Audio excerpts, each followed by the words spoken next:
Welcome everyone. In today's video we are going to see variables in geometry and arithmetic. How we can use variables in geometrical figures to find area, perimeter, length, breadth and arithmetic also. Okay. So we all know that we have learned in previous chapter. If I take this is a rectangle, if its length is, this is its length and this is breadth. So what is its perimeter? So its perimeters means length of boundary. So if we want to find perimeter, so we have to add length plus breadth, again length, because opposite sides of rectangle are congruent, have same length and same breadth. So 2 times length, 2 times breadth, or we can write this in 2 into length plus breadth. But you have seen in previous chapter we have used this formula 2 into L plus B. So where L stands for length and B stands for B. So if you can, this is variable and this is also variable, because the length, there is so many rectangles and their length will be different, okay, and also breadth also different. So this we used variables to generate generalized formula for perimeter of rectangle, and rectangle is a geometrical figure. Okay, so this is how we are using variables in geometry. If it is square and its length is something else,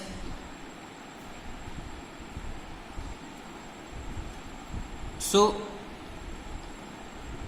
perimeter will be, we know 4 into S, 4 into sides. Okay, so this is also how we are going to use variables in geometry. If there is a regular polygons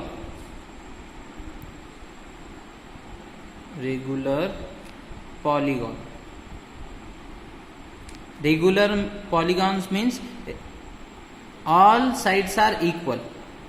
Polygon whose all sides are equal is called regular polygon, and polygons means it have more than 4 sides, 5, 6, 7, 8, 9, hundreds of sides. So if we want to find perimeter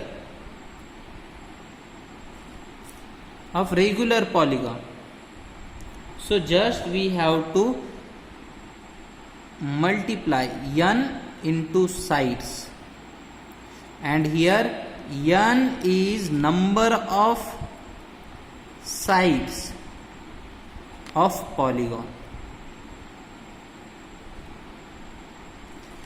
That is mean if polygon has 51 sides, then its perimeter will be, regular polygon perimeter will be 51 into its sides. Okay, so this is how you are going to find perimeter of any shape. Okay, now we have to see some properties, or we have learned some properties, and on the basis of that we can say we can also use variables in arithmetic also. Okay, so let's see here what we have given. You already know this commutative property of addition. What is commutative property of addition? If a and b are two whole numbers, then we can write a plus b is equal to b plus a. Means suppose 2 and 3 are whole numbers, so we can write 2 plus 3. What is it? Answer 5. Or we can write 3 plus 2. It answer will not change. Okay, so 2 plus 3 is equal to 3 plus 2. This is commutative property of addition. There is one more property, that is associative property. Instead of two numbers, if we take three numbers a, b and c, then we can say first if we had add a and b, then add c, it will be same as adding a to b plus c. Just take any random example you want. 3, 7 and 9. These three numbers. So let's see how it's going to work. So first we add 3 plus 7, then add 9. So 3 plus 7 10, 10 plus 9 90. Now we are going to add 3 to 7 plus 9. So we get 3 plus 7 plus 9 is 16, and answer will be same. Our answer is same. Similarly, in multiplication, we can also use this associative and commutative properties. In multiplication, if we multiply any two numbers, their order is not important there. If we take 2 and 5, so 2 into 5 is 10 and 5 into 2 is also 10. So both these are equal. Same as associative property. Now we are going to see what is additive identity of a number. Additive मतलब add करने के बाद, और identity मतलब उसमें कोई change ना हो. समझो मैंने कोई नंबर लिया है 121 और मुझे इसमें ऐसा कोई तो भी नंबर ऐड करना है जिससे मेरा आंसर चेंज ना हो. 121 में मैं ऐसा कौन सा नंबर ऐड करूंगा जिससे मेरा आंसर 121 ही है. So that is called additive identity. मतलब मैंने अगर जीरो किसी में ऐड भी किया तो भी मेरा नंबर चेंज नहीं होने वाला, या फिर जीरो में मैंने कोई नंबर ऐड किया फिर भी मेरा नंबर क्या रहेगा, एज इट इज रहेगा. ठीक है, ये थी एडिटिव आइडेंटिटी. अब देखना है मल्टीप्लिकेटिव आइडेंटिटी. आइडेंटिटी का मतलब समझा तुमको. आइडेंटिटी उसे कहेंगे जहां पे हम ऑपरेशन करने के बाद वो चेंज ना हो, नंबर क्या ना हो, चेंज ना हो, तो उसे क्या कहेंगे हम, आइडेंटिटी. तो ठीक है, एडिशन में तो जीरो चलेगा, पर समझो मैंने वही 221 को जीरो से मल्टीप्लाई किया तो मेरा आंसर 121 आएगा क्या? No, it will be zero. So I have to find a number with when multiplied by any number it will give that number answer. Okay, so that will be 1.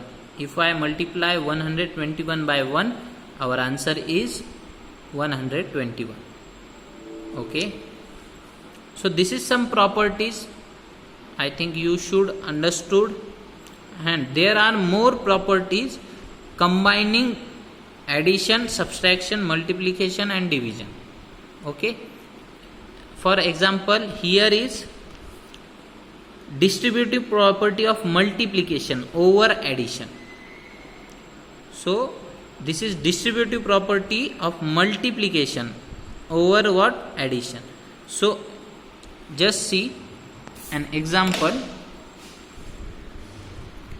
Three numbers are 3, 4 and 5. So if I multiply 3 into, if I multiply 3 by addition of these two, 4 plus 5, so what will be my answer? 3 into 4 plus 5, 9 is 27. Okay, now instead of this way, if I multiply 3 into 4 first, then addition, then 3 into 5, this number. So what will be my answer? 3 4s are 12 and 3 5s are 15. 2 plus 5 is 7, 1 plus 1 2. My answer will not change. Okay, so this is distributive property. We are going to distribute 3 over this bracket, and this bracket consists addition.